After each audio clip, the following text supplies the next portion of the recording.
Sarina, nenek 74 tahun, tak menyangka harus menjalani masa hukuman 10 bulan penjara. Ia divonis atas kasus memalsukan dokumen pengurusan sertifikat tanah oleh saudaranya sendiri, Rukayah. Padahal tanah seluas 14.000 meter persegi itu sudah ia miliki sejak tahun 2000 dan ia beli dari Mudli dengan harga 125 juta rupiah. Mau dibeli Kaji Mas Muri, tapi Kaji Mudlinya enggak boleh.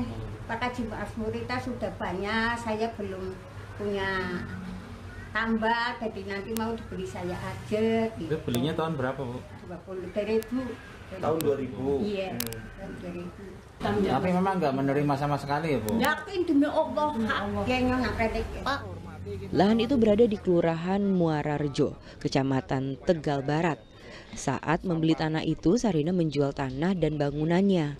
Setelah berhasil membeli, tanah dipakai untuk usaha tambak udang dan ikan bandeng selama 5 tahun.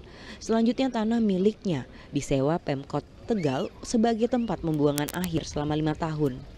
Namun pada 2022, saudaranya datang dan mengklaim tanah tersebut lalu menuduh dirinya memalsukan dokumen sertifikat tanah. Hingga akhirnya ia diseret ke meja hijau.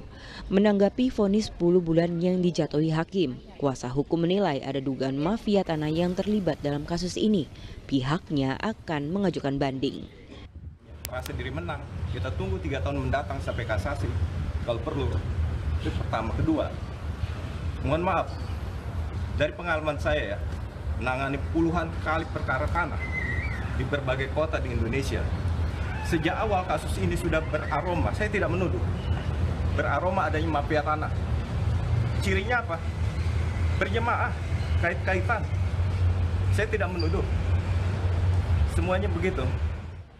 Rencana pengajuan banding terdakwa, jaksa penuntut umum akan mengikuti proses yang ada. Kalau memang mereka membuktikan bahwa ada mafia tanah, maka pastinya penyidik akan melakukan penyidikan dan berkasnya nanti akan kami teliti lebih lanjut. Pak, tadi kalau nggak salah yang membenarkan itu pasal 2-nya ya, Pak? Iya, pasal 2 yang menggunakan.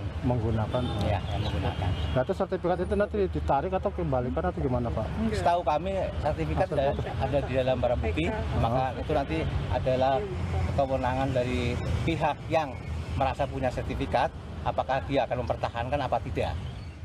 Vonis kepada Sarina dibacakan pada 12 September kemarin oleh Majelis Hakim Pengadilan Negeri Kelas 1A Tegal. Ia dinilai bersalah dengan melanggar pasal 263 ayat 2 KUHP tentang pemalsuan dokumen.